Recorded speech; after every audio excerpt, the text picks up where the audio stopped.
আসলে এই যে ফেসবুক থেকে আপনি উঠে আসতে চাচ্ছেন, মানে বাদ দিতে চাচ্ছেন, সর্বোচ্চ মাসে কত টাকা আর্নিং করেছেন এই ফেসবুক প্ল্যাটফর্ম থেকে? আমি হচ্ছে যখন ভাই আমি একটা বাড়ি করছি ঢাকাতে, ওই বাড়ির সময় আমার ভিডিওগুলো প্রচুর র্যাঙ্কিং এ থাকতো এবং কন্টেন্ট ক্রিয়েটরের মধ্যে যারাই বাড়ি করে মানুষ কেন যেন তাদের বাড়িগুলো দেখতে চায় কেমন হয়, ওই দিক থেকে ওই দিনে ট্রেন্ডিং ছিল। তো আমি ওই মাসে প্রায় $14,000 মতো ইনকাম করছিলাম। ওইটা আমার সর্বোচ্চ income ছিল।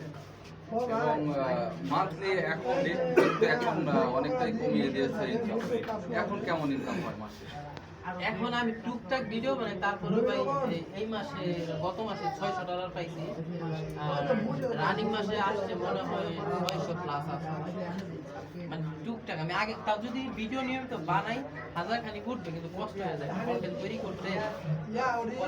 একটা ভিডিও 5 মিলিয়ন ভিউ হলে ওইখানে ডলার দেখায় $20 $30, তখন ইয়া থাকে না। আচ্ছা, একটু যারা নতুন উঠে আসতে চায়, যারা আপনাদেরকে দেখে অনুপ্রেরণা নেয়, আপনাদের মতো কন্টেন্ট ক্রিয়েটর হবে, তাদের উদ্দেশ্যে আপনার কি বলা? তাদের উদ্দেশ্যে আমি বলবো যে হচ্ছে কন্টেন্ট ক্রিয়েটর না আসাই ভালো, কারণ বাংলাদেশে ভাই ভালো কিছু করতে পারবেন না। একটা কন্টেন্ট ক্রিয়েটর আছে, কয়দিন আগে তার পেজটা রিমুভ হয়ে গেছে, আমি বলি যে থটস অফ বিল্লাল নামে একটা লোক আছে, উনি কিন্তু ওনার কিন্তু কোনো অ্যাডাল্ট কন্টেন্ট নাই, সব উনি ছন্দে ছন্দে কথা বলে, তার পিছনে মানুষ সূত্র লেগে কিন্তু তার পেজটাও সাসপেন্স মানে ভ্যানিশ করে দিয়েছে।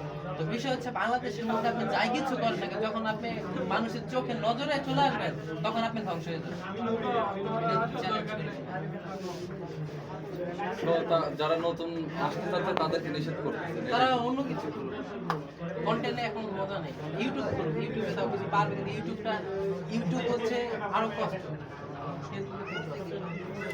আচ্ছা ভাই, আপনি এই যে বিজনেস ছিলেন, বিজনেস স্টার্ট করলেন, বিজনেসের পাশাপাশি জনকল্যাণমূলক বা জনসেবামূলক কোনো কাজে যুক্ত হবেন? এখন বিষয় হচ্ছে আমি একটা লিগের কথা শেয়ার করি।